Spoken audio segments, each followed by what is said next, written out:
Krypton Play. This is Jason J. Lewis, the voice of Superman on Justice League Action. This is Mark Wade, writer of Superman Birthright. And you're listening to The Krypton Report. And you're listening to Krypton Report. Up in the sky, look!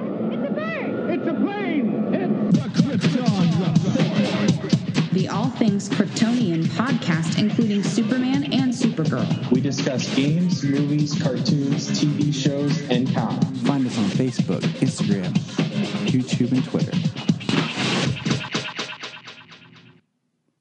Welcome to the Krypton Report, being recorded middle of the day. That's right, because James is off work and I'm off work, so we're getting to record early for a change, which is weird for us, because I think we've only ever done one other episode like this. I feel like... Oh, we've done some real early morning, but yeah, it's usually real early or real late. Exactly. I think when we did, was it our Justice League commentary? I think we did it like at a afternoon hour. So yeah. James, how are you at 4 o'clock today? I need a nap. All right. So that'll be this episode. Everybody remember, look up in the sky. And James, take it away, James. There you go. There we go. But all right. Just listen to me snore, even though I don't. Without further ado, we're going to kickstart this with some news. So one thing that I forgot to mention when we did our fandom was, oddly enough, like as fandom was going on, Wizard had a online global sponsored Smallville reunion panel that was virtual that you could watch. I was tagged in it, and I didn't see it till later, but I have just begun to watch it. So yeah, everybody check that out. Hop on YouTube and find that, because that is it's pretty neat that it even exists, but it just kind of stunk that it was on the same day as fandom. Yeah, it's weird. Just because, most people, people who liked Smallville are DC fans typically, and most of them would be more attentive to fandom because it's what's new and what's coming. Right, like it just seemed like that. We were all looking over here when they were like, "Hey, check this out." So yeah, I don't know, it was weird. It was weird. The other thing that was interesting was I mentioned like they dropped Superman Man of Tomorrow like on Sunday, when usually the movies come out Tuesdays, but they cut the panel from fandom. And it's a 45-minute panel that's you can find on YouTube, and it's awesome. Like I watched it this morning, and everyone's there except the voice actors of Lobo and Lois Lane. So that's kind of a bummer, but everybody else is there, and it's hosted by Matt Bomer. So Matt Bomer of Cool. Famous Doom Patrol, but also Superman and Unbound. Yeah. So it was just kind of a real bummer that got cut, because I'm sitting here watching this like, wait a minute, like, why was this taken? You could have cut some of the bull crap, no offense, panels and filler stuff and. Kind of like the half-an-hour game that the people didn't even seem like they knew how to play what they were playing. That's exactly what I'm talking about, yeah. I was glad to see the women come back, Patty Jenkins, Linda Carter, and Gal Gadot come back to announce Wonder Woman's 80th and show the logo for her 80th anniversary. Oh, totally. Like, that was fine, but, like, that game was stupid. Nobody liked that game. Like you said, even the people who were playing that game hated that game. A lot of them didn't even look like they knew what was going on. Because they didn't. They were like, are we supposed to be doing this? Right. So they could have cut that, and then some of those, like, claymation weird things that they did. But, yeah. So that was just kind of a a real big bummer to me. If you have not checked out that panel, please go do, especially before you watch the film, because it will make you so jazzed for the movie.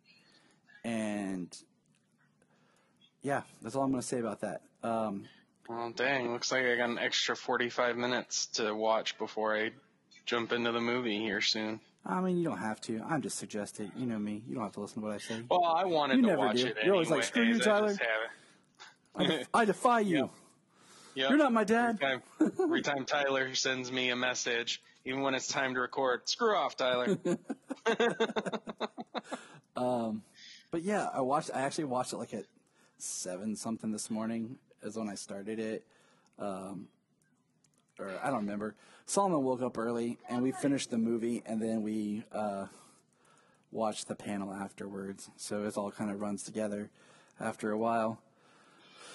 But yeah, and in that panel, okay, we talked about that we're going to have a long Halloween movie, but they also announced that they're going to do Justice Society World War II as an animated movie. And that's literally all I know about it. Really? So they announced that at the panel? Yeah, it was at the end of the panel, and same thing with the long Halloween.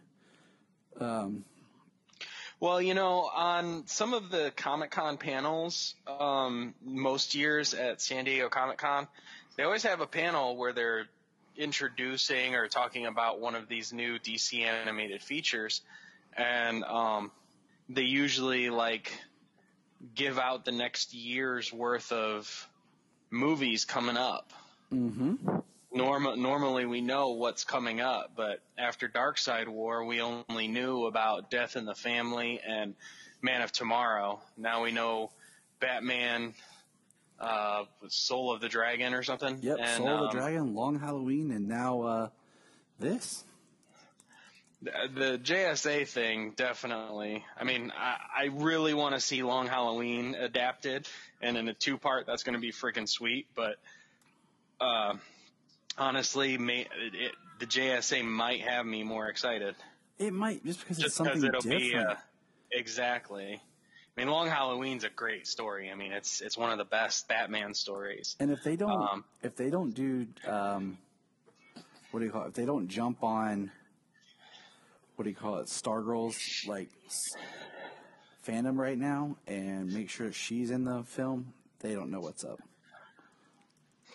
Like, yeah, I know it says World War II, but come on, they've played around with time. Yeah. I mean, they had her in Legends. Wasn't she with Legends back in World War II? Yep.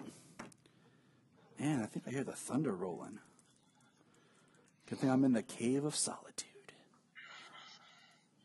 But, well, it's nice and sunny up here. And for those who are listening, like, what does it matter? We only live like 3 hours away, if that, 2.5, depending on how fast you drive. Also heard, and I'm looking for more confirmation on this, that now Gotham City Sirens movie is back in development. And that's all I have on that. So that's definitely, I think that could serve as a really good proto-sequel to Birds of Prey. Like what Birds of Prey should have been. Just make it Birds of Prey versus the Gotham City Sirens, or Gotham City Sirens versus the Birds of Prey, or something like that. Yeah. Where we have an all-girl team versus an all-girl team. I mean, you know, Margot is still a draw as Harley. She's going to be in the Suicide Squad. And more than likely, she's one of the and more than likely she's one of the unexpendable characters. Oh yeah, they're gonna kill her off. Yeah, they're not gonna kill off Harley. So the only ones I really think are safe is Harley and Waller. Yeah, more than likely. I mean, even Rick Flag is not. Even Rick Flag is expendable. I mean, sadly, I think they would kill him just for humor purposes, but. Right. But, yeah, I mean, I'm not going to complain about seeing Margot as Harley again. Yeah, especially because every time I feel like we're getting something more, we're getting something better. and she's giving a good performance. And her leather pants and leather jacket costume is perfect. Right, it's like the Harley we've been waiting for. Yeah, Harley we've been wanting to see since they put her on screen. So yeah, I totally I'm completely behind having the Gotham City Sirens film again. But we will see, because, I don't get really excited until I see film. Yep, cameras rolling. And we've been burned by that with the Snyder, but that's, neither here than there right now. That's being rectified. All right, what else? Supposedly, there's people saying that they spotted in the trailer behind-the-scenes stuff for Suicide Squad, I don't know if you saw this, that Starro is supposed to be in... I looked at the images, and there wasn't anything I could see. That's what I felt like. That's what I couldn't discern a Starro. And that's why I was like, am I missing something here? Like the main Starro is typically like this monstrous alien, monstrous sized starfish with a gigantic eye. And, I know over the years he's been destroyed and regenerates to a small thing, but I couldn't discern anything saying that was Starro. That's what I was like, okay, I saw that and I was like, I'm going to ask James, because we hadn't got a chance to talk about it. So I was like, I'm just going to bring it up. I looked at the photos. I couldn't see anything. They just circled something that maybe looked like it had like some purple or something in the background. I was reading people talking about today, and I was going to send this to you, but I was like, nah. I was like, this is just too much like fan crap. But it was someone saying that the Batman is really Tim Drake is Batman. And they're like, and this guy was like outlining it, and the person who posted this said, "Hey, does everyone remember back when people thought that Ben Affleck was Slade Wilson, and that at the end Affleck was really, or Bale was going to show up as the real Batman and fight Deathstroke?" And I'm like, yeah, there are some serious idiot people out there. That's all I'm going to say. That's reaching, especially since the moment he was announced as Batman. Oh, I know, but I just as Bruce Wayne Batman. People, man, they want to come up with these theories, and like, I'm not going to mention any names, but there are people who just come up with some stuff. You're just like, bruh, you are going way up there. Like, I understand, like, now if there's more clues or stuff in it, like the whole that Jared Leto wasn't really the Joker, but he was Jason Todd as the Joker. I'm like, that's just like reaching from a trailer, Like, yeah, I mean that was seriously reaching from a suit that's been damaged from who knows how many few years worth of Robin action. Him actually seeing action and surely being shot like Batman has, but it's armor, and then seeing a couple of scars on a promotional shot of the Joker, the reveal shot of the Joker. Like, people try and connect the dots, where it's like trying to connect dot 1 with dot 5,000. Yep. Just skipping everything in between. The other thing that we missed when we were talking was Idris Elba's character in the Suicide film Bloodsport. I almost want to call him Bloodshot. I don't know why. Bloodsport is in jail because he shot Superman. And say, wait, isn't Bloodsport a Jean-Claude Van Damme movie? Yes, it is. Yes, I know it is.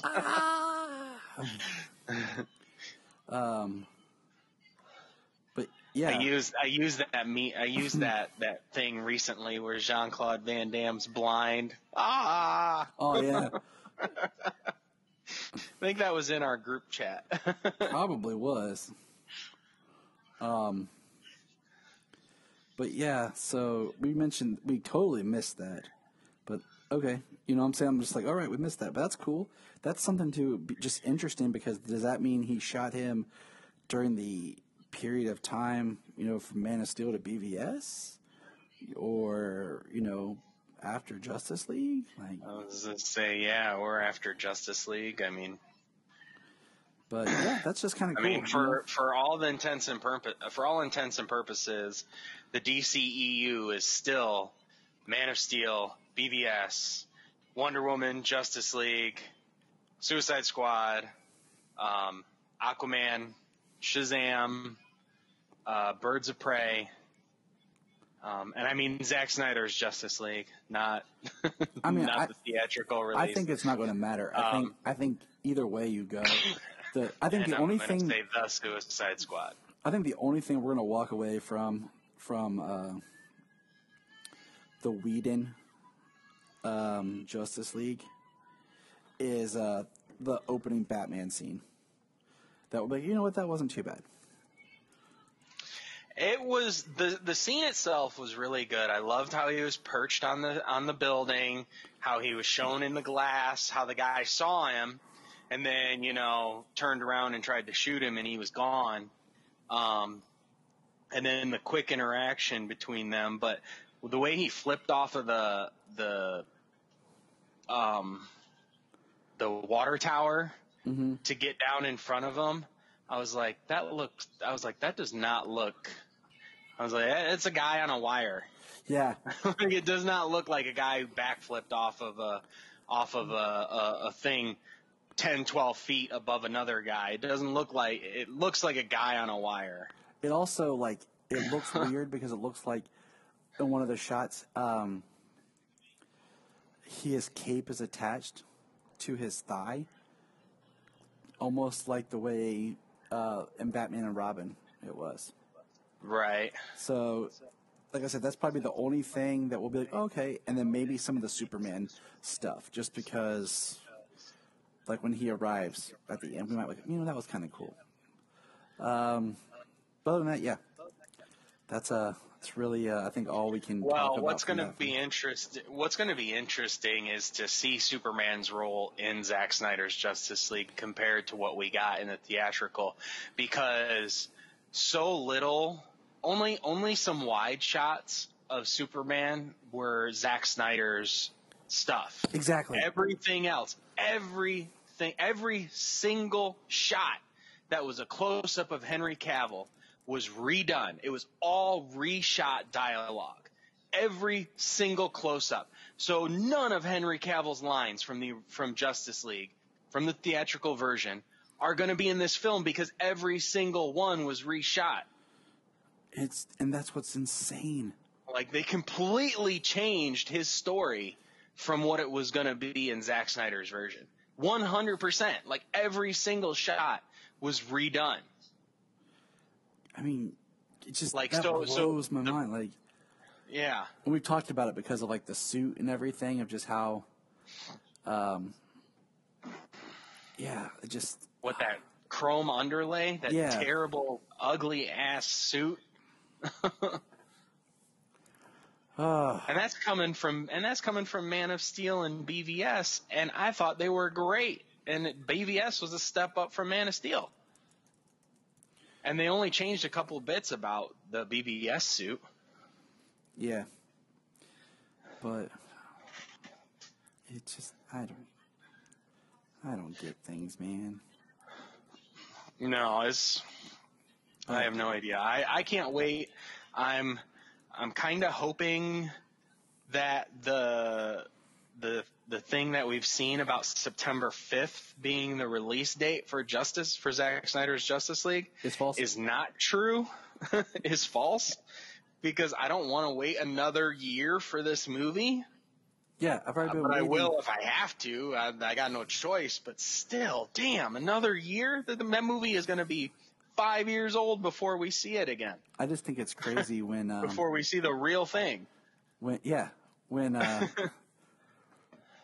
Snyder's like, yeah, I filmed this thing back in, what do you call it?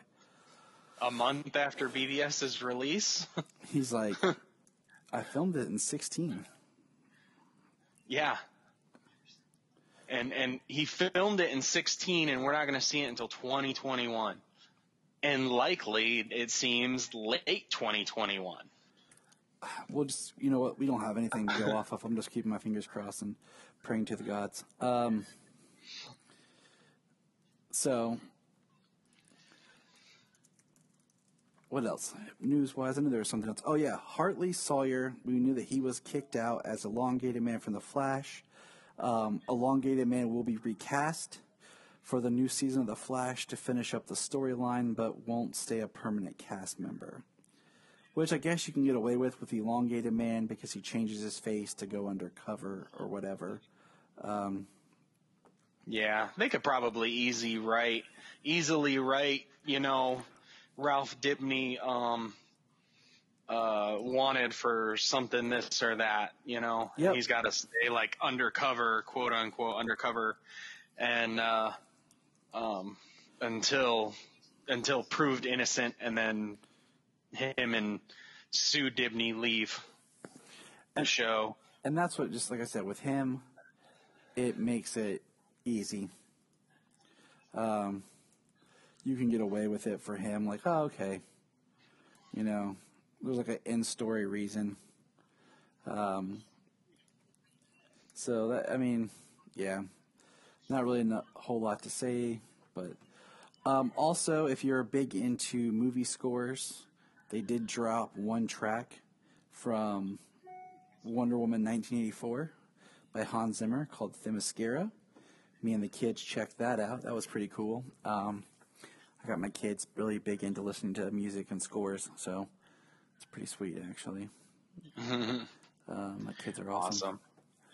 And like they were cranky last night, and we were trying to leave, and I was like, "You guys want to hear the new track from Wonder Woman?" They're like, "Yeah!" And then my wife gets in the car like, "What do we listen to?" I was like, "The new song from Wonder Woman by Hans Zimmer." She's like, "Cool." Like, yeah, right? Dang straight, and yeah, it's cool. In fact, It's cool because it's Hans Zimmer. It's a new track from Wonder Woman, and it shut the kids up. Yeah, and I paused it at one time, and Sayla's like, "Can we keep listening to the song from Wonder Woman?" I'm like, "Yes, baby girl. Yes, we can." So that's all the news. I think we're good. Did we catch it all? I think so. I think so. I think we touched upon all of it. All right. So moving on, this week we got Action Comics 1024, The House of Kent Chapter 3.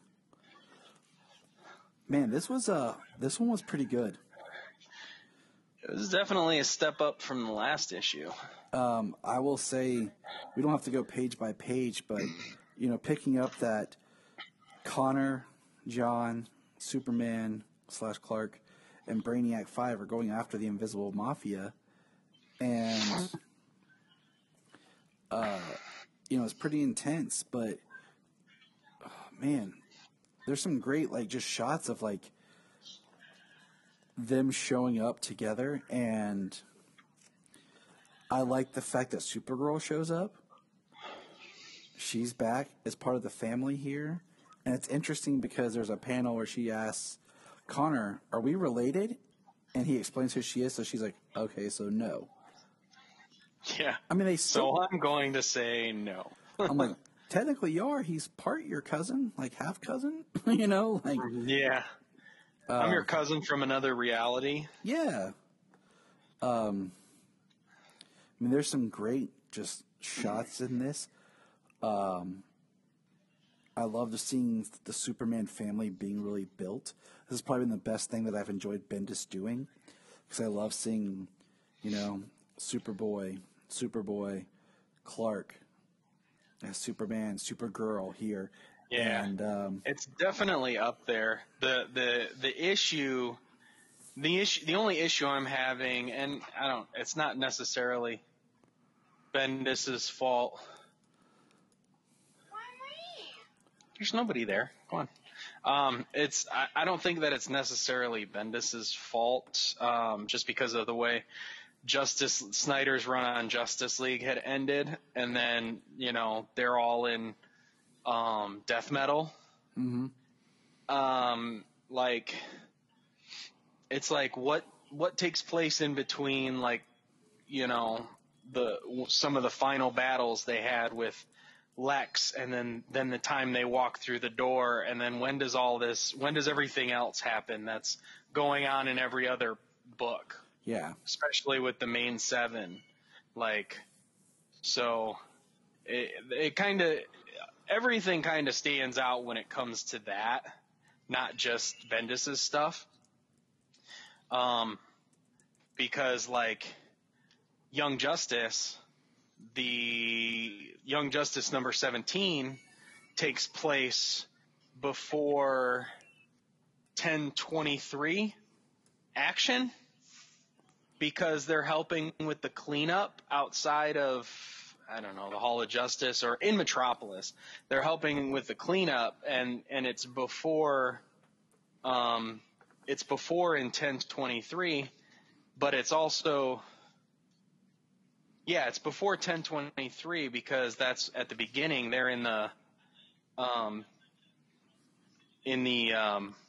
Fortress of Solitude. Clark and Connor, they're both in the fortress in 1023, but just the latest issue takes place before both 1023, 1024 of Young Justice. Yep. It gets difficult. 16 and 17, they're before what's happening right now in Action. I might have said that backwards before, but that was right no, that you're time. Fine. So, yeah, it is, and it does get difficult because, like you said, you are very much like, what is going on? Like, where does this happen? Where does this go on? And in this issue 1024, we lost Deputy Chief Melody Moore. Yep, I was going to let you say that, which Yeah. is a big deal. I mean, that's a part of the emotional heart of this, because she was a Bendis created character that introduced in the start of his run. In the start of Action, yeah, when the fires were happening. So, yeah, that was a big deal. And, like, we see Superman react. Like, he cries and, like, it was a friend. He says, like, she was a friend. Yeah. And he offered his endorsement to her, which is something that Superman doesn't do. Exactly. You know, he doesn't get political. But the reason the FBI showed up at the planet, I guess we could have seen why they were probably showing up at the planet, but in this issue it's explained. Yeah. They're there because of Leon being the head of the Invisible Mafia. And I mean, it makes sense, you know. I love Lois, like, talking with the FBI agent and everything, but man, the heart of this issue was her death. Yeah, it was the death of Melody Moore. I love the line where Superman says, I'm going to pull it up right here, hold on, where he says,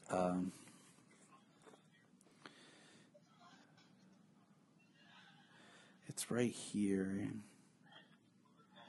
Here it is. He says, she's not here. She's out here somewhere hiding from me this entire time. But now I'm looking for someone hiding from me. I'm looking for blank spots in my X-ray vision. I'm looking for a lead-lined anything. Seems this invisible mafia built themselves on avoiding my attention. So now I love that because now he knows, okay, we're going to find these people. Yeah. Well, which is something people talk about too. Like, if he can hear and see everything, how can anybody stay away from him? How can anybody get away from him? Well, I mean, these people came up by avoiding him, by avoiding his gaze, by avoiding his attention, by avoiding even specific words that he could hear, that would draw his attention. But the thing is, he focuses on, like, the here and now most of the time. Like, he focuses on his immediate vicinity. Like, he's not listening to every single person's conversation around the city, even though he can hear them. He's not looking at every corner and through every wall because that's an invasion of privacy. Mm-hmm. And he doesn't do that unless he has a reason to. Now he's up in the sky, trying to X-ray the entire city.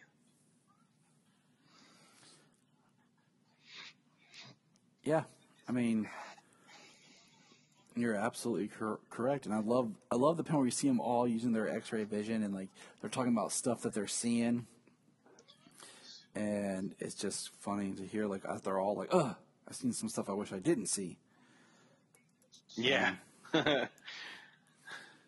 And I don't know, I like the dynamic of all of them together. So. Yeah, it's great to have the House of L together, the House of Kent. Yes, as it is. And you got all four of them, and I mean even Crypto.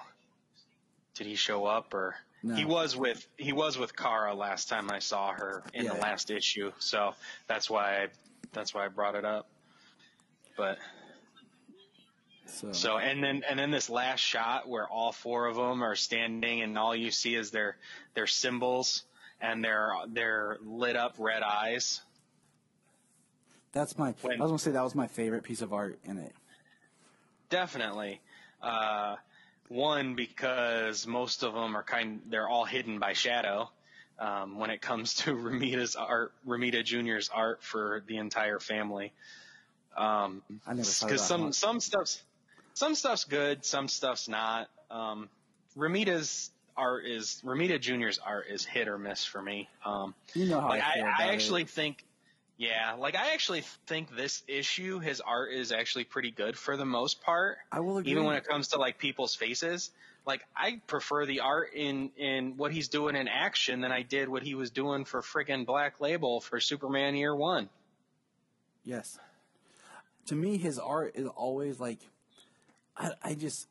To me, his art's always something that I enjoy, but I enjoy it more with, like, oddball characters. Yeah. Like Kick-Ass. Yeah. It does have an oddball look to it, but it also looks a little cartoony. You could almost see it playing out like a cartoon. Yeah. And that's what makes it so weird. Which is okay. When you're trying to, like, convey... That's why, like, in a book like...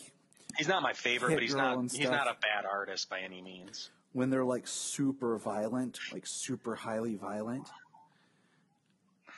it works for me because I'm like, oh, there is that almost cartoonish to it because it's just so much. Yeah. So yeah, I'm interested in the next issue because they've got this person. I'm not even sure of this person's name. But they've got this person who has been Leon's eye in the sky. Like he collects data. He collects data on every member of Superman's family, and then he keeps an eye out for like where Superman is. So like back before when they would say, yeah, Superman's like on the other side of the world doing this or whatever. It's like this is the person who's had eyes on him. Making sure that when he was out of town was when the Invisible Mafia could do some stuff actively. Mm-hmm. And that's the person they all drop in on. Yeah, that's the person they have in that splash page of all four of them with their eyes lit up. So, yeah, I'm with you. I'm very intrigued to see.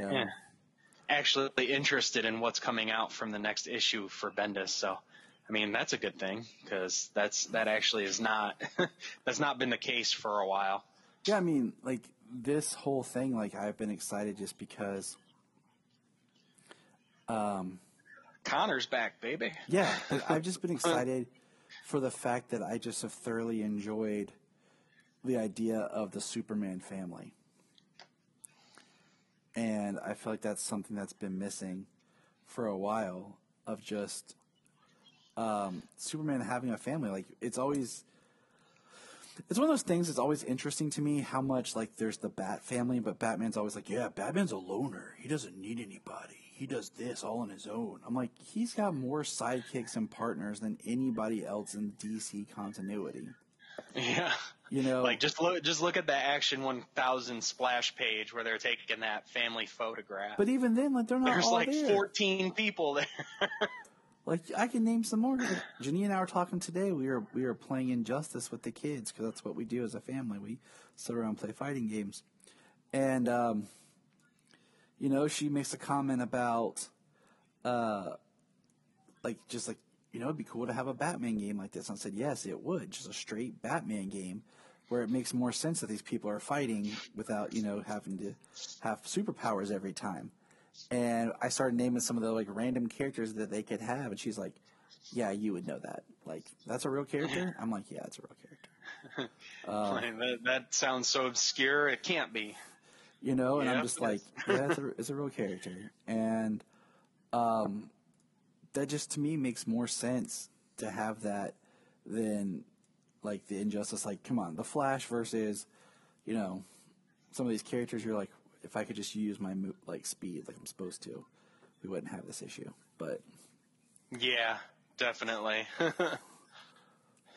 But all that to say that this issue I'm actually excited for. I'm actually, you know, I like seeing the super family together. I said for a while I really hope that they create some sort of Connor moniker for him, you know, instead of like Super Dude or, you know, I'm saying something. You know, we have Right. Supergirl, and, you know, at one point we did have Superwoman with Lana, you know, back in Rebirth, the start of it. Right. So, but all right, man. So we got the news and that comic out of the way, but there's some other things that we wanted to talk about. Well, also, just two things I wanted to point out. I think next week, Tom Taylor's Black Label Hellblazer's coming out. Oh, I yeah. am definitely picking that up. I saw you post Tom about Taylor's, right? Yeah, I saw it on. I saw it shared by Tom Taylor and said next week, and that cover it was Black Label and it was Hellblazer. So yeah, Tom Taylor's doing a Constantine book, which is going to be it's gonna be amazing. I'm sure it is. Like everything that Black Label has put out, it's like they let the creators do their own thing. The story's a little bit more solid because they're not bound by continuing continuity, and you know, they're short, and I like it. So I've really enjoyed pretty much everything. yeah, for the most part, I've everything I've read so far. There's stuff that I haven't read yet that I do want to read, but I mean, I'll get to it.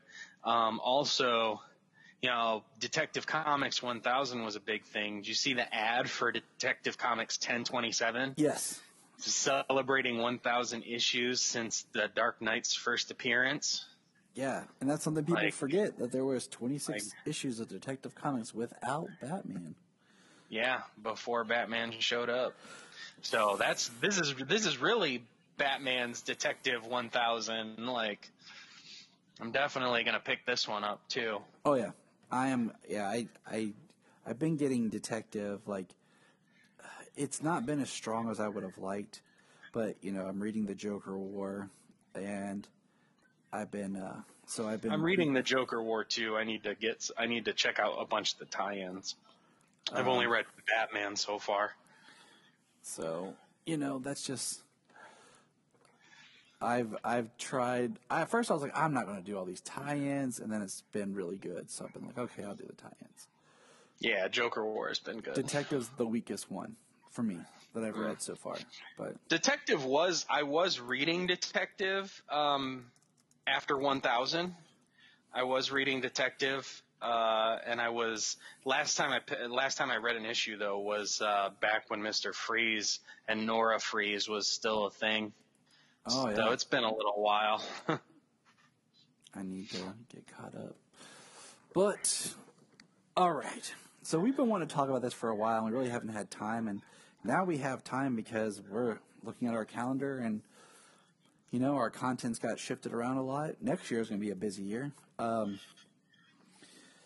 But So let's take a kind of a trip through the DC universe here, but first things first. For those who don't know, there's a little TV series going to drop next week called The Boys Season 2. Now, for some reason, Brian took forever to watch this thing, the first season, because he was over at my house, and I was like, you want to watch it? He's like, yeah. And we, pretty much watched almost all of it together.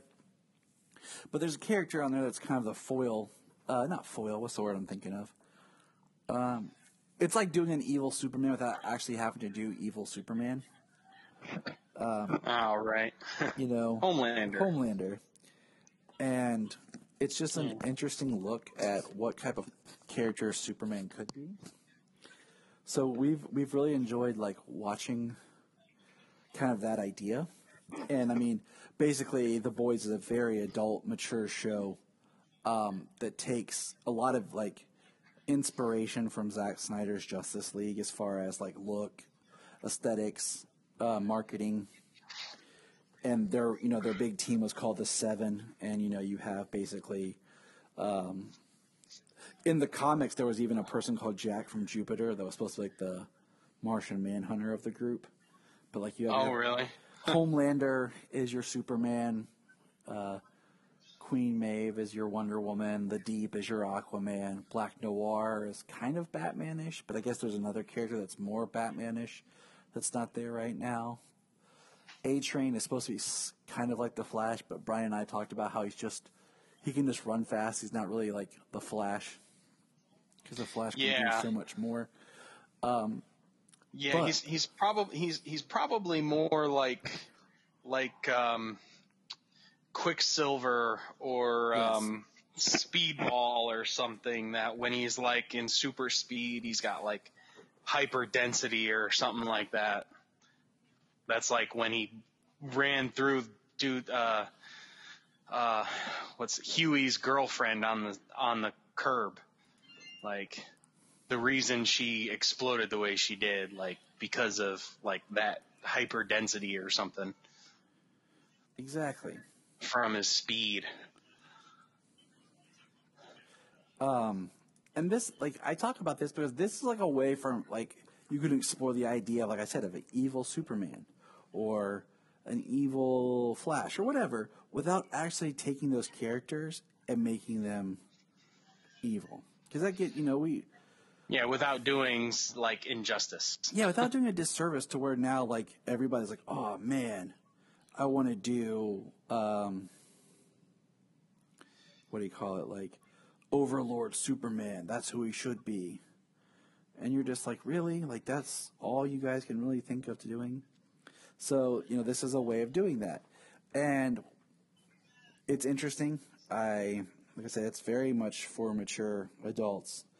And there is a scene, and this season being that it was last year, where Homelander has a heat vision kill, a massive heat vision kill. Besides, also, there's scenes of what heat vision looks like attacking people and killing people. Yeah, when he goes into the warehouse and he's killing everybody, he just blasts everybody with his heat vision. That you would not see Superman do, because you'd be like, nope.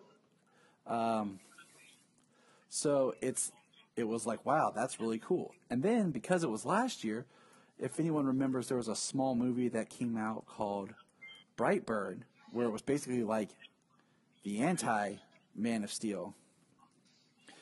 And it has a heat vision kill. So we got thinking about it, man, who had the better heat vision kill? All right, so here's a little insert. You're going to hear the sweet, sweet voice of someone who's been missing for far too long and get her input. I'm welcoming back the greatest thing in my life, the sweet, amazing Jania. And we're going to talk about heat vision.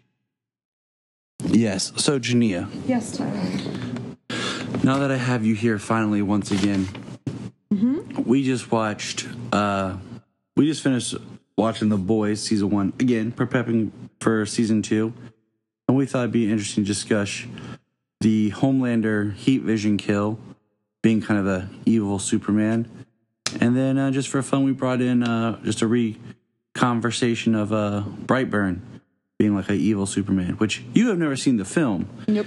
You just watched the clip I just showed you where Brandon kills his stepdad with heat vision. Right. So which heat vision kill do you think was better or worse or more intense? Like, okay, well, definitely the one in Brightburn was more intense, I would say. First off, you have the dynamic of father and son.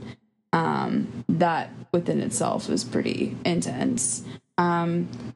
Secondly, you've got the fact that the back of his head exploded. And he caught fire. The one thing that I have to say that I didn't like about that, though, other than the obvious, because I mean, how can you say that you actually like watching something like that? But whatever. Honestly, like the one thing that I didn't like about it was the fact that he yelled. The dad yelled the whole time. As soon as that heat touches the brain in general, it's going to like sever the nerves. Yeah, and like, pain receptors. You're done. You're not going to be able to freaking talk. You're not going to be able to say anything. You know what? You're not going to be able to like yell. How is that even no? I never thought about that till just now about him like yelling. But all right, that was the first thing that popped in my mind. Was I was like, yeah, no, that's not reality. He would be like done to like 0.2 seconds into it. It would just be done. He's like, yeah. I think that's definitely like. I think hers was more believable. Hers, okay. So, having seen Brightburn, the film, there is an emotional punch that is his dad. But I think the emotional punch of the scene in The Boys where you have this built relationship. He basically gives up on the one thing he loves. Yeah, and, you know, when it's Homelander's reference that he found out the real truth, and then she breaks down and Billy's sitting there like, what? And then he just, like he almost, like, controls it in the sense of, like, he burns through her eyes, through her face and everything. There's no fire, but it's very, like, controlled. And then comparing it to earlier scenes in the episode where he's just, like, blasting people and cutting down terrorists. He puts his emotion into it because you can see that he's even stricken as he's doing it. It's heartbreaking for him. And I don't know. I see it as like, I don't think that character has the ability to love. I've never seen Brightburn, so I can't really speak on the character of Brandon as much, but I don't think Homelander has the capacity for love. He just has what he thinks should be. I think he's too apathetic. His emotions are, yeah, exactly. His emotions, like, this is what it's supposed to feel like. This is what this is supposed to be, so I'll pretend because I actually don't know. Yeah. I mean, you think about it, they have a very freaky relationship in the sense that it's almost mother-son, but it's also some kind of weird lover relationship. So he has no actual conception of what relationships are supposed to be like. The only person he cares about, he doesn't even have a real relationship with. So it's like, I don't know. I can see it. It makes sense that he would go down that path. Watching that scene, it was like the entire time I knew he was either going to kill the baby or he was going to kill her or he was going to do both. And it was like... It was very tense. It just was... It was what it was, kind of a thing. So, yeah. I agree. The heat vision was just... It was great. And they're both very similar, like, just the way it was done. But what's crazy is earlier in The Boys, the scene where, you Billy took the baby and he had the baby and it shot like blue heat vision and attacked. I thought that was just kind of cool. Like, just for parody, because, like, Homelander's is red. Yeah. Which is kind of cool if you think about if Homelander's like Superman, how Superman's was always red. Mm-hmm. And then, like, with Supergirl, the series, they did the blue heat vision. That was kind of what the baby was. It's cool. It's cool. It's kind of neat to, like, explore stories like these alternate, like, Superman character stand-ins. I can't think of the word I'm trying to think of. Yeah, you're fine. Doppelgangers. Not really. I was going to say allegory, but that's not the... It's late. We're both tired. Yeah, it's 1 o'clock in the morning. Shoot. This is the only time we get away from the children. Yep, it's quiet right now because it's super late. But thank you, Jania. The listeners, we miss your voice. You are so very welcome. I miss your voice. Well, good. I'm just working my tush off. A fake Superman. So yeah. What Brightburn? Give us a rundown a little bit about Brightburn, a little bit more, James, since you rewatched it last night. Well, I mean, it's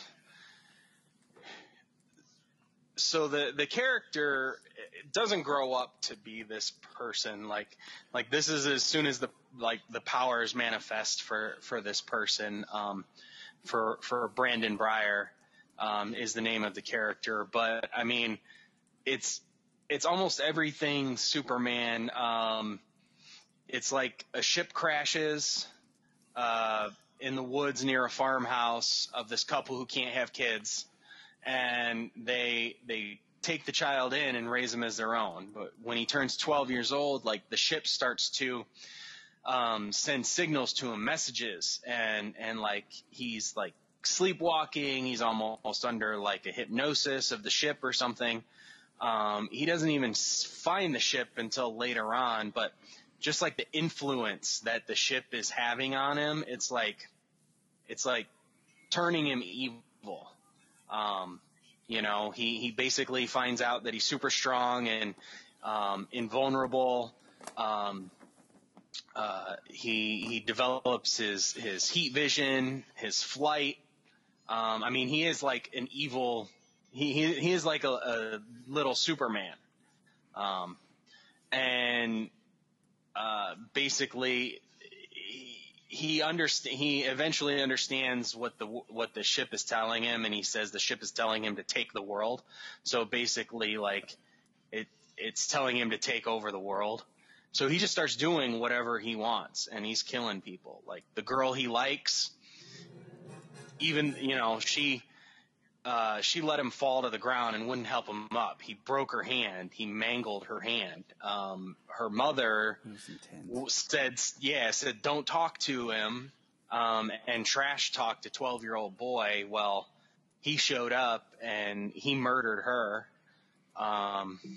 which was an intense scene. The most creepy thing in that whole movie is when she's pulling that shard of glass out of her eye, out of her eyeball. Yes, it is. But like they show his heat vision only a couple of times in the movie. One time he cuts through a freezer door, like a walk-in freezer. He cuts that in half with his heat vision. But they don't show it from his side. They show it from her side. So it's just like a torch cutting through, melting the door straight down the middle. It's very well done. I mean, yeah, very well done. Yeah. And like you were messaging me last night when you were talking about it, I was like, the thing to take is like we're so used to seeing all these superhero comic book film. We'll just say comic book films, but this is really paced and done as a horror film. So yeah, the pacing is faster. Horror films usually. A good horror. The movie's only 90 minutes long. Yeah, it's only going to get you including credits. A horror film's only going to be like a half hour, an hour and a half, because any longer than that, you're going to have problems. So they do a really good job of keeping getting us in, getting us to like the characters, and then basically saying, "Here you go." Yeah. So really, the only times he uses heat vision is that scene, and then when he kills his dad. And his dad, had witnessed certain things going on with him, and then his attitude and stuff like that, and he's starting to get freaked out about him because like all the chickens were dead, they were killed. They'd been having problems with the wolves doing it, but they weren't taken for food. Mm-hmm. The chickens weren't. They were just mutilated. So like he was convinced it was him.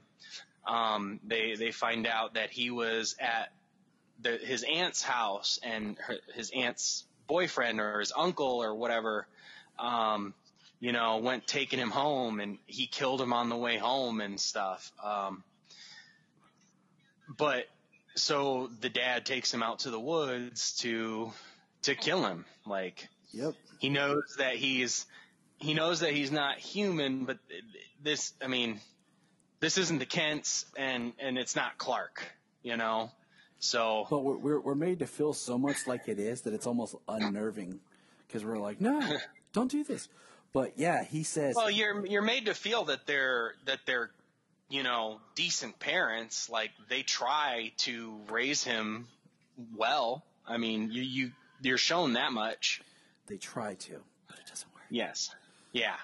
Well, evil alien influences aside, but he shoots him in the back of the head, and then the bullet just bounces off. So then he's running for his life, and he's pleading for his life after Brandon catches him, knocks him to the ground, and then he heat visions him right in the eyes, and burns a hole through the back of his skull. And he catches on fire, and he's screaming, and people listen to the clip of Jania talking.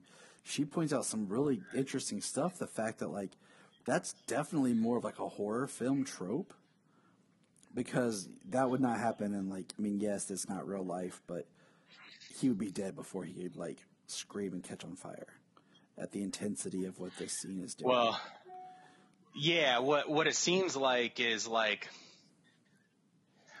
he's beaming me. He starts the beams, so it starts to burn him. So it starts to burn into him, and then he increases the intensity, so then it goes all the way through him.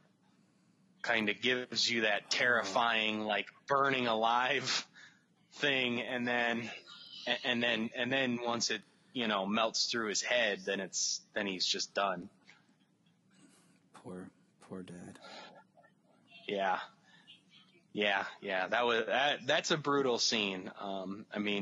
Quite a bit of the things that happen in this movie is really brutal. The way he uses his speed and his flight and his durability, like the way he flies through the sheriff and he just explodes all over the lawn. And then when he smashes the officer, the sheriff's deputy, like he's slamming her against the ceiling and the floor, up and down, back and forth against the walls and stuff. And then he throws her through the room, across the room and into the window and stuff. And like the way she's mutilated and like in pain for, number of seconds before she ends up dying. It's just, yeah, it's definitely a horror movie, but it also gets you to thinking like if people wanted to really write some of these superheroes in a horror sense like that, like it could be pretty intense. Mm-hmm. Yep. So Homelander, his kill scene is he kills the woman that he has a very weird motherly connection to, but yet relationship connection to. And it's almost the same thing.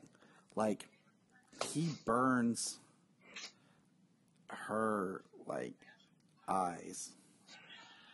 He does this almost the same kind of setup. And yeah, both clips it doesn't go through her YouTube, head, but it just like fries it fries her inside of her skull. Yeah, like he doesn't shoot through her. And I think her kill is more brutal of like the emotional tension of the scene, because like her baby is over there to the side the Homelander had, and he's had this strong love, relationship like with her, and like earlier in the episode they had just like made love before, and it's really very interesting, and then he just kind of snaps on her. Yeah. And he's like jealous of the baby or something. Like, yeah, it's really weird. Freud would have a field day with this guy. Yeah. So, it's just like the scene is, you're just like, holy crap. Like, I don't know, like the way the Brightburn part is done, you're like, I can see it. It makes sense why he would do this. But the Homelander part just catches you off guard. And like I said, both scenes and both kill from Brightburn and from the boys of Homelander are on YouTube. So, check them out if you haven't seen the series, if you're just wondering. But it was just kind of just fun to kind of compare, because both kills are so similar. Right. And then in that warehouse scene when Homelander goes in there and he's using his heat vision, like when he hits people, it's just like, it's almost like a high intensity laser beam, like what you would think of getting your arm sliced off by a lightsaber or something. Yes. Like it's instantaneous. It's just boom, and like a quick shot with his eye beams, and like he cuts people in half. And you're just like, wow. But like, yeah, like, where everybody's we're used to Superman using his heat vision. Yeah, he uses it. I mean, I don't know what Brian was talking about, how he never thought heat vision be used as like, I don't know, a weapon or an offensive technique or an offensive move. Like, I don't know where that came from. It's not like he just uses it to shoot down missiles or melt bullets or something. Like, I mean, it's he's also used it in fights and all kinds of stuff. Because we've also talked about like how heat vision, other than Smallville and then in Superman Returns, which is like the one thing they took, I think, from Smallville, where it's more like heat, like it ripples, like you see like fire type right, ripples, and like that wave of like how it's heat. Yeah, it's literally like almost a focused torch, like it's almost like a plasma cutter or a laser. It's just heat. Everything else we've seen with Superman has been very much like a laser beam, a heat beam. I mean, even in The Boys, there's a scene where one of the main characters finds a baby that can shoot heat, and he picks up the baby, and the baby's shooting heat, and it's like the blue, the way they do it on Supergirl series. And then Homelander's like the red. So yeah, every other depiction of like Superman or Supergirl, it's been the focused laser beam heat, which to me I love, because like my favorite X-Man has always been Cyclops, because I'm like, Cyclops could literally just sit back and use his optic blast, which is laser eyes, if you want to get technical. Well, and just keep people away from him. Yeah, well, technically it's a force. It doesn't even have, it's not like heat, like to melt stuff. Like it's literally like a force. Like it'll blow things away. It won't like make things explode because of heat and stuff like that. Like his optic beam is actually like a physical force. So like in the first X-Men movie, when he blows that metal door off of the hinges or off of the rail, like that's what would happen. It would punch it. It would make it, it would hit it and send it flying. It wouldn't be like Brightburn or Superman, where like he would use his heat vision and cut the thing down the middle. So it's just an interesting thing that I always have loved. Right. Like, that concept. That's why I like the fact that, young Bry did not think of it like that. Boggles my mind. Yeah. Well, like in in Superman Batman Public Enemies, when when Batman says your heat vision doesn't have radiation, does it? No, it doesn't. It's not a radioactive thing, it's literally basically like fire from his eyes. It's energy, because like later, we have the whole solar flare thing where he's, basically putting out his absorbed sun energy. Yeah. Or like Man of Steel, where his eyes are glowing red, but you don't see the beam coming from his eyes, but he melted the tunnel through the ice. Awesome. Or later on when he's fighting against Zod, and Zod comes down with that big old eye beam, and he uses it to such intensity that the beam melts instantly. That the beam melts just like that. Like he can control that intensity. We're not fans at all. We don't watch this stuff in detail. Nope, not at all. But so we like our heat vision. It's definitely one of my favorite Superman powers. I'm completely cool with him using it more often, But we're going to shift to another corner of the DC world. There's been a lot of talk about this just because now with HBO Max it's more readily available. It was free for a while, and with today's cultural climate, they have the Watchmen TV series.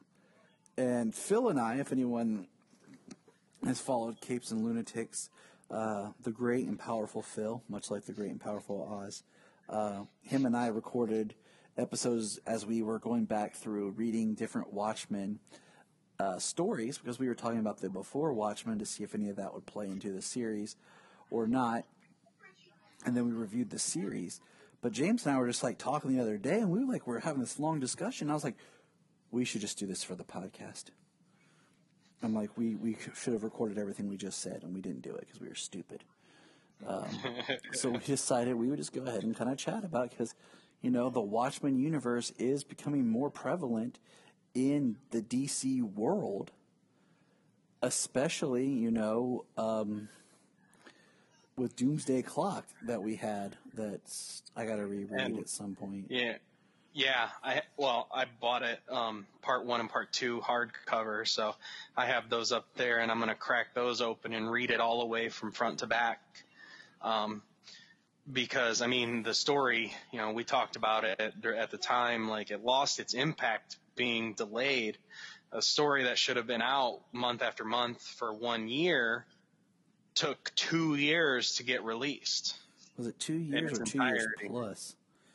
It might have been just over 2 years, but it was pretty close to the 2-year mark. Oh, it was over because it was at least 2 years. It started the same month that Justice League, the movie, came out in 2017. November of 2017. Just think about that for a second, James. Where were we? But yeah, I like the Watchmen. Like we're gonna one day here. We're gonna do a commentary of the Watchmen film, just because we love Zack Snyder, and it's DC, and we love Zack Snyder. And we've done all the DC movies so far, and we have not done that one. Almost, yeah. We did Suicide Squad, but that kind of got screwed up. Yeah, we're gonna do that again with the Suicide Squad. I was gonna say, did we? Mm-hmm. Did we do?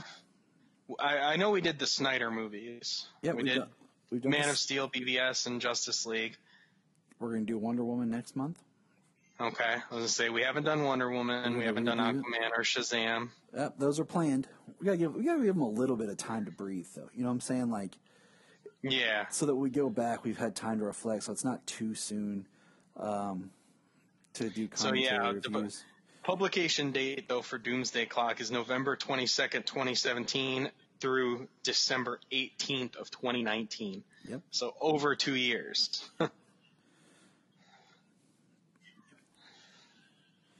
It kills me. But that just to say that Watchmen has been a part of DC's DNA recently. when they did the Before Watchmen, the film and everything. So the series, we were all kind of like, okay, so what is the series going to entail? And then it kind of came out, and we're like, okay.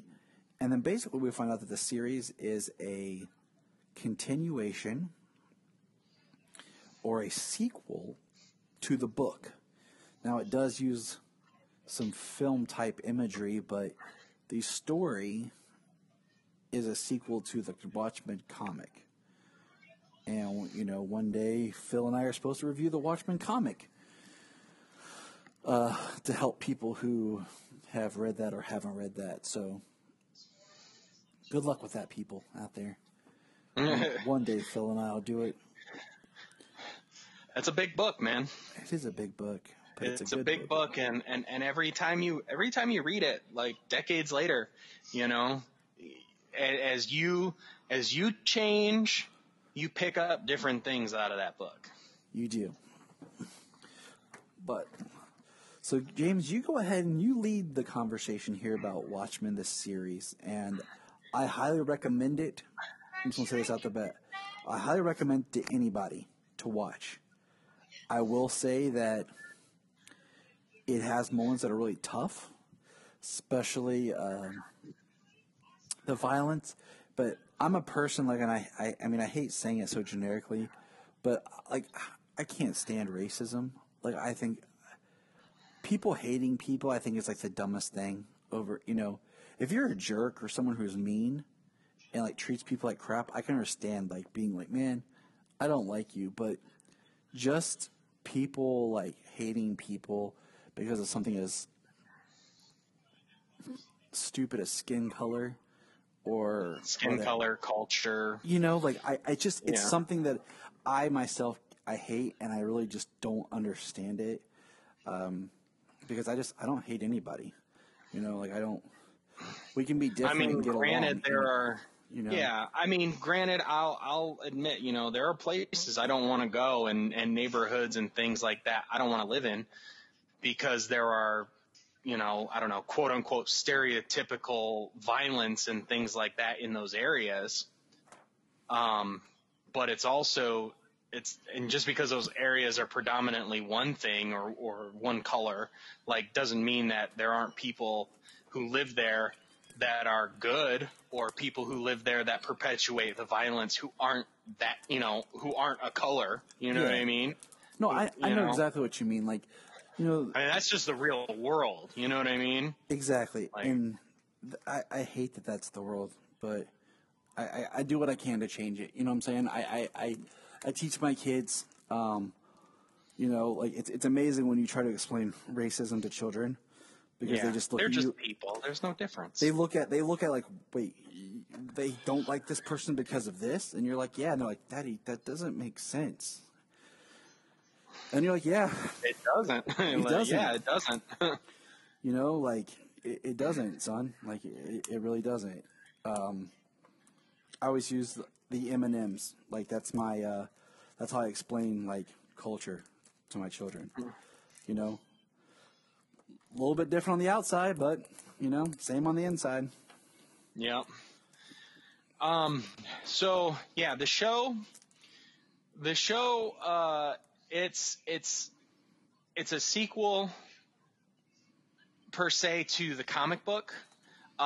They do use the squid, the giant squid that has the big psychic event when it dies after it crashes into New York and kills half the population of New York. It's because of a psychic blast. They do discuss that in the Watchmen book, and they really carry that over into the show. But like you said, there is imagery they don't. It definitely seems more of a sequel to the book, but then they also don't discredit the movie in any way. But as you were talking about, the show opens with the Tulsa Massacre, the Black Wall Street, 1921, was it? Yeah. I'm horrible with dates, which is horrible to say, but like me and numbers don't get along. But that sounds right. Which is just crazy to think about, because people don't know that. Like that is a historical thing that people don't know. I didn't know about it until I saw it on this. I didn't know that every Bass single Reeves- person I've listened to, nobody knew about it. Like, I even heard something from, I forget what podcast it was, and they were talking about the show, but they were like, no, we got an email from somebody who lives in like Tulsa or around there, and they're like, they don't even know about it. Like it's something that's hidden. It's something that's not taught or spread around that this happened. I didn't even realize that Bass Reeves was a real person. I didn't know that either. There's a comic book that's come out. It's part of a company that's doing comics that are being released exclusively through Walmart. And I picked up the first issue because the artist is actually a friend of mine on Facebook, and I thought his art was, really cool. So I was like, all right, I'm gonna support, And I got it, and in the back of it, it talks about the real Bass Reeves. And dude, I'm not gonna say anything, but I recommend everybody just check out the comic, but just look up Bass Reeves, period. Just the accomplishments and what this person went through being a lawman. Yeah. A lawman of color back in those days. Continue the story. I mean, hell, even these days. So the show opens up with that, and this family sends their son off with a note, which is very interesting because the note is written on a piece of German propaganda from World War I. Very interesting. So yeah, that puts kind of like another level, because even as they go later on, they show the father was in World War I, and they were showing the racism even then, sending black soldiers to the front lines to die first, and the Germans like trying to appeal to them and saying like, you're being used to die. Come join us, this and that, things are better. And so that was quite interesting, chronologically. Like they show some of the dad, and then they show this kid. And then as the story progresses, you find out that kid is the old man Will. You find him, you find him, or she comes across him at the end of episode 1. And it's this man who's over 100 years old who's saying that he hung this guy from a tree. So that was pretty wild. And then how they got to explain how that happened, like the nostalgia pills. You can hide your memories in pills. People can take them. That was pretty. I mean, we're bouncing all around, people. This ain't. Yeah, this isn't a review of episode 1 through 9. This is a review of the series as a whole. The nostalgia pills, the nostalgia episode where she's like literally living through his life, which we find out that old man Will, is her grandfather, who she never knew her entire life. Sister Knight, our main character. Yes, Regina. Regina King, is that her? Regina Awesome. Yeah. Should be her name. Which her scenes as Sister Knight, man, she kicks some serious ass. Like the action in this show was top notch. But he turns out to be her grandfather, and in turn he turns out to be Hooded Justice. That is the coolest from the Minutemen. Part of this is you find out that he's Hooded Justice, and it makes me want to go back and re-examine like Watchmen the book, that he actually disguised himself as a white man.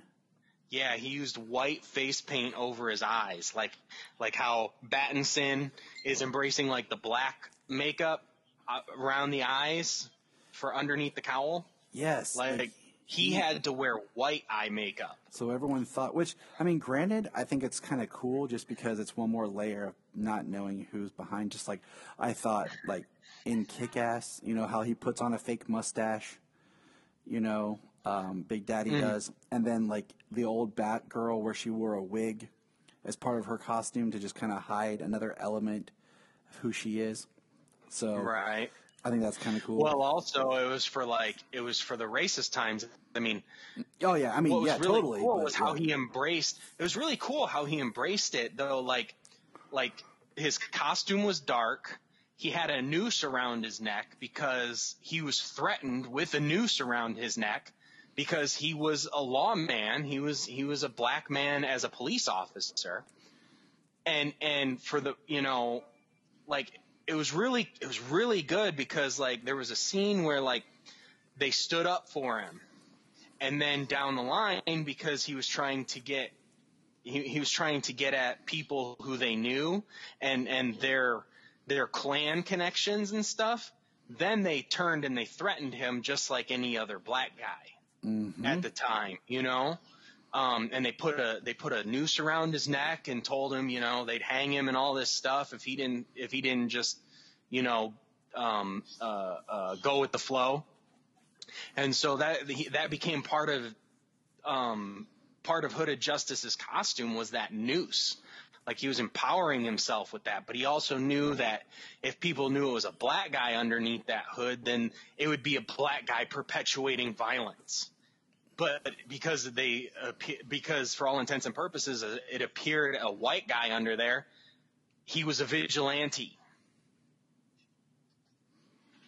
Like that episode was probably one of the best episodes of the entire season. That I remember more from that episode than I do almost the rest of the season. Because it was awesome. I mean, literally, like it was, yeah, awesome. And I mean, it's just. I mean, I just.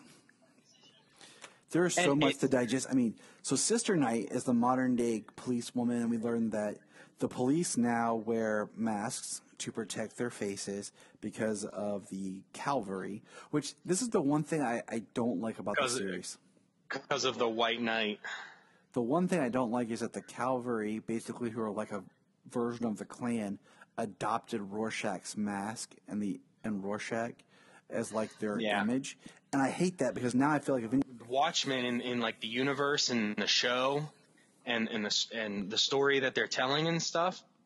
So like Ozymandias created the squid and sent it to New York and you know and other places around the world to get this to create this fear, this common enemy. But the journal, the Rorschach's journal, did get out there. Yeah. But as it was, Rorschach was kind of crazy, so to speak, to like the general, to the general population, and like it could be embraced by some, and just made to like be pushed down by like Ozymandias and stuff, because according to the show, it wasn't until I can't even remember how many years. But it was quite a few years later, a couple of decades, I think, before he had a pre-recorded message sent to the president. Robert Redford is the president. President Redford. He had a message sent to him in the show saying that he was responsible for it, that it was to unite the peoples of Earth and stop, you know, nuclear war and stop the apocalypse and things like that. So some people like embraced it, but like you can see where like a group of people would embrace something like that and fit it to their ideals. People do that. People have done that throughout all of history. just one of the easiest things to point out is religion. People interpret religions to suit their own needs, Yes. no matter how heinous they are. Yep. And Or so that's they what can the 7th Cavalry has done. And I don't think that people should think just because somebody wants to dress up like Rorschach, oh, they're dressed up like they're a racist because they're dressing up like Rorschach, because in this other show that was written and took place, 35, 40 years in the future, after this book was written, because they had the idea that these people interpreted it this way, that somebody who wants to dress up like Rorschach now in our world, in the real world today as a cosplay, should not be considered a racist person. Oh, I know. Just because of that.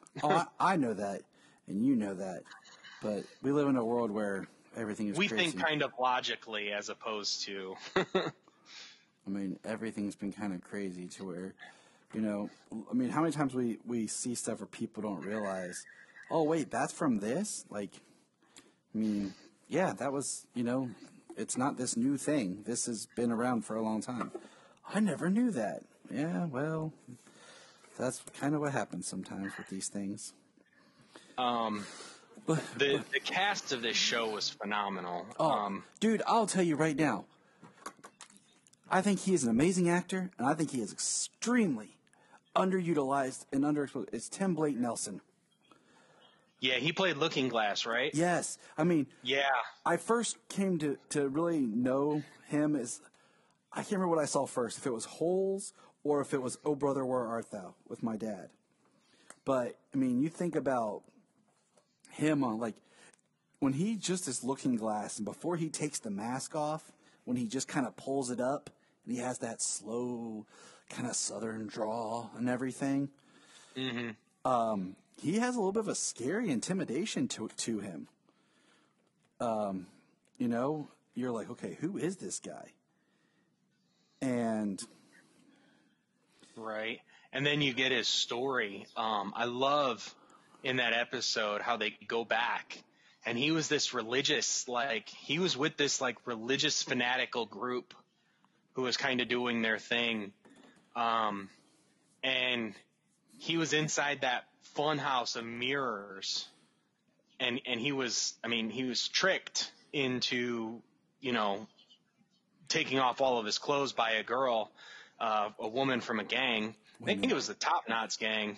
Women, man. Well, she tricked him out of his clothes and stole all of his clothes and left him there naked. Well, then the freaking squid drops on New York. He's in this fun house full of mirrors, which actually protected him from the psychic blast. But he's lived in constant fear his entire life. The squid group therapy, the PTSD therapy group that he's doing, that he's involved in or whatever. The reflective material he wears, his mask is designed of that reflective material to protect him. The hat he wears is lined with that reflective material to protect his mind from a psychic blast to kill him. And he's set up to almost where we feel as almost he maybe is like a sleeper agent for the cavalry. They kind of play it like he could be, but we're not sure. And then, I don't remember what episode ends where basically the cavalry showing up at his house and they break, and then the next episode is more flashback. So we don't even know what happened to him. Yeah, until he shows up to help.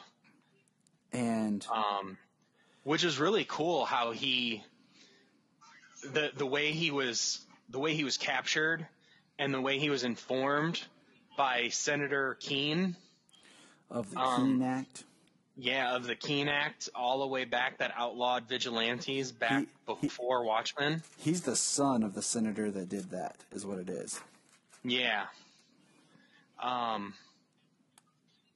So, yeah, it's just, the show has so many levels. The White Knight, because they killed police officers, which is why police officers are now allowed to hide their identities. the vigilantes, like, who are police officers who have like a moniker. They're the Like detectives. Sister Night. They're the. I wish they would have gone into like the detectives are the ones that have like they're in like full on costumes, like Looking Glass, Sister Night, Red Scare, and wasn't Jane the Pirate or something like that? Something like that. Yeah, she was a pirate or something. Yeah. Like all the detectives, and they're all new because so many of the police force were either murdered or quit after that. They had to bring in all new people to be their police. Yeah. Which that night has a very large through line. It's not just that, and it's not just why cops are wearing masks and stuff, but it's also about Angela and her husband, played by Yahya Abdul-Mateen III. Yeah. Man, I like him. Black Manta. He is great, man. He Dude, is fantastic. I loved him as Black Manta, and he was great in this show. And I did not expect. Huh? I'm gonna go see Candyman just because he's in it. Right. But and like big reveal, he's freaking Captain Dr. Manhattan. Dr. Manhattan. Yeah, he's Dr. Manhattan. His Dr. Manhattan is sweet. And his storyline is really so good. Interesting of like how he's and talking through time. I did like the prosthetics that they used as well. And there was a reason kind of why he looked like him after he went back to being Dr. Manhattan. Yes. He didn't look like John Osterman. Yes. It's very well thought out. I even like the meta content of like the advertisement for this TV series that's supposed to tell the stories of the Minutemen that you're following. Like, tonight's true hero is going to tell the story of blah, blah, blah, blah, blah. We have that. Right. Yeah, because wasn't there like a show or something, and it was like a show, and then it was Hooded Justice in that show? Yep. Yeah. And that's kind of like one of these kind of wink, because we're following this show, like, that's Hooded Justice. That's his story. But really, it's not. This is his story. Yeah, this is his story, which you're really seeing. That's a Hollywood made-up story. So, it is all extremely well written, and it leaves you satisfied. So what was really one of the things I thought was really one of the coolest things I thought about the show, besides everything we've already talked about, was the Dr. Manhattan stuff. Like in the books, when you read about Dr. Manhattan in Watchmen and in Doomsday Clock, he experiences everything at the same time. Yes. Like he literally, like, he experiences time as one. I don't really know how to like he's experiencing 1956 the same time he's experiencing whatever 2026 that he's in. Like, he's experiencing all of his life, everything that he's ever, all at the same time. So like when he's talking to Angela and she asks him to ask Will from frickin' 10 years ago or something, like, how did you know that Judd was part of, cavalry or whatever? And he didn't know. Like, she led him there from the future through Dr. Manhattan. It was wild. Yeah. And it's like and you don't even really think about that, like, through Dr. Manhattan's inner monologue of him experiencing all this time simultaneously. You don't really think about actually sending a message through time like that. You know what I mean? Through Dr. Manhattan. But, like, they did it, and that was amazing. We do get to meet Lori, an older Lori, who's very... Played by Jean Smart, and she stole every freaking scene she was in. Yeah. She's very, like, what's the word? Road weary, worn down, hates masks, hates it all. We never get any kind of dialogue about Dan. And that's the one thing that kind of bummed me out, was there's nothing about what happened between her and Dan, a.k.a. Night Owl 2. where he is, what happened to him. The only thing I heard in the show was that Dan or Night Owl or something, I forget what they called him, but they said he was in jail. See, I thought I heard that was it. That was literally the only thing. And I think maybe Senator Keene was trying to be, after I absorb the powers, this and that, the world's gonna be different, and Dan will be out of jail because the world's gonna be a different place and this and that. But Senator Diaper Wearer. Yeah, that was funny. He was wearing the black diaper that that Dr. Manhattan has in some of his images from the book. I mean, there is so much to this show. We could go. Like I said, we could go episode by episode because of just how well it's written, how much it jumps around. And they had freaking Jeremy Irons in the comic accurate Ozymandias suit. So what I loved is we have this whole side story with Jeremy Irons, and he is on Europa, and Dr. Manhattan basically sent him one of there. Jupiter's moons. And he lives in this bubble basically, and it's literally a world. Dr. Manhattan created a world that life could exist and grow, and he created it in this bubble on Europa, and has a conversation with Ozymandias and sends him there. And Ozzy has a machine that basically randomly rains down squids just to let people know that the aliens are still out there. And as Lady True puts it, the same tired story or something. Lady True, who is the daughter, basically, of Ozymandias, because her mother stole his semen and impregnated herself. Yeah, that was funny. I'm sample whatever number, for something da. And he knows that sample came up missing. That's why he doesn't deny it. That's why he doesn't even argue the fact after she kind of rambles off that information. And her story and all the stuff that she does is fascinating, with just how smart she is, what she's trying to accomplish, because she's working with Will, because she wants the power of Dr. Manhattan, because they've realized how to steal his power and how to kill him. It's very interesting. I have to go back and really watch it again and take some notes.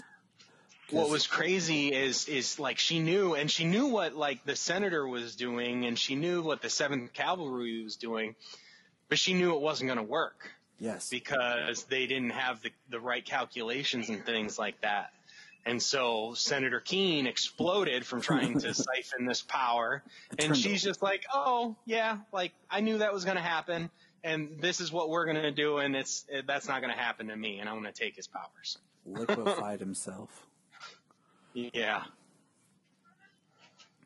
I mean, it was intense, and there's just so much, we find out, on the White Knight, Angela's partner is murdered, so her and her husband, Cal, adopt her partner's children and are raising his children, which I thought was awesome. It's the White Knight that everybody identified Cal as being Dr. Manhattan, because Ozzy gave him this thing, this metal ring, which was basically the hydrogen atom that he has on his head. Yep. Gave him a ring that he implanted, that he put inside of his brain, and that erased his memories, erased his identity, who he was, but stressed unless you use your powers in defense without even knowing it. And that's what happened on the White Knight. He sent away the cavalry, teleported the cavalry miles and miles and miles away or whatever. And that's how Lady True knew. That's how Will knew, or that's how Senator Keene knew, the cavalry knew. That's how they identified that Dr. Manhattan was no longer on Europa. But it was really cool how Ozzy remembered how she said she had a probe on its way to Europa to see him at a specific time. So, like, Ozzy calculated the time when the satellite would be there on Europa, and he spelled out an SOS, save me daughter or something in bodies from like the clones. I'm guessing that's the type of life that sprung up from Dr. Manhattan's experiments he did. Yeah. You know, I think those come from Dr. Manhattan. I don't think those quite come from Ozzy. No, because he's they're the clones responsible of people that helped take him in as a child during the war. Him and his father, as they were trying to escape Europe during World War II. Right? Oh, really? I didn't catch that. Because they were the couple that had that house. That's why it's those two people every time. Yeah. I mean, it's so layered. It's definitely a beautiful follow-up to Watchmen. If you're a fan of the book, you'll love the show. Because I kept trying to figure out why Tulsa, like what the significance was, and they play it out beautifully. They make absolutely everything makes sense and take all the. I mean, the real world massacre, the racial, all the racial text that it has, Will being Hooded Justice, connecting to the Watchmen universe, and then Cal being Dr. Manhattan. Yeah, like, I mean, it's its own thing, and it's amazing and so well thought out. But then it's also connected to the comic. Yeah, it is fantastic. I mean, it took me a while to watch it. I didn't watch it when it first came out. When it was released every Sunday night. But it was a few months later that I finally sat down and watched it, and oh my God. Like, I'm glad I wasn't spoiled on everything in the time it took me to watch it. I started rewatching it with Jania, and we're not done, but rewatching it, there's a lot of stuff you pick up on. Right. And it is interesting, the stuff that was in there that you might not have caught before. I'm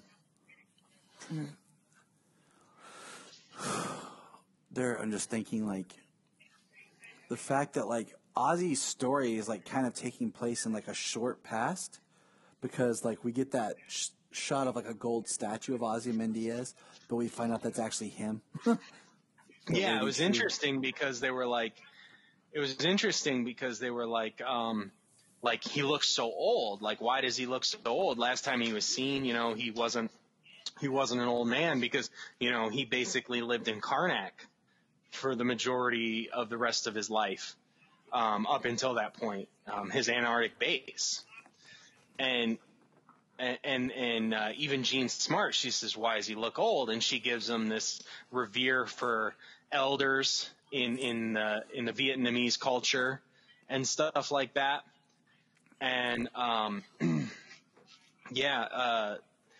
it turns out it's Ozzy, like, preserved, like, in stasis. It's actually him. And, I mean, it's all super fascinating. The fact that, like, we find out that Judd, like, was cavalry, and I wish we could have got more of his story, and his wife kind of knew, and, like, she got the drop on Lori. Who goes by Lori Blake now. Yeah. She's using her father's last name, Edward Blake, the comedian. Which I found interesting. That's why I said, like, they just didn't give me enough about what was up with Dan, you know? Because I was like Night Owl. So. Yeah. If they did a season 2, I mean, Damon Lindelof said that he was done, that he told the story he wanted to tell, which is fine. I mean, you give a great miniseries. I mean, Yeah. great. You know what I mean? Like great mini series. Wash your hands of it. That's all there is. That's that's fine. It's fantastic. The only thing I could say is if you did a sequel and you did do it like an anthology, maybe follow like Night Owl if you want to connect it back to the original Watchmen. Do Night Owl and don't touch the characters that we experienced right now. Give us all new characters and a new storyline. Right. Because there are more characters throughout the Minutemen and Watchmen that could potentially lead to something further if it's well thought out by the right mind, by the right storyteller.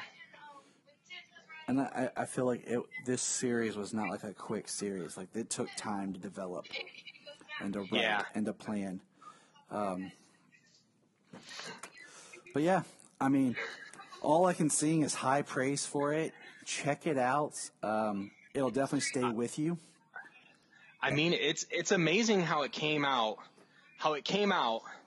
and it's not like it's not like racism or the racial debates or everything that's happening right now, the protests and the riots and things like that. It's not like any of that's new. It happened before Watchmen, but the way that Watchmen happened, and then the world, the entire world, not just kind of like a city thing or a state thing or even an American thing, even though it's predominantly, everything that's going on around the world is because of what's happening in America.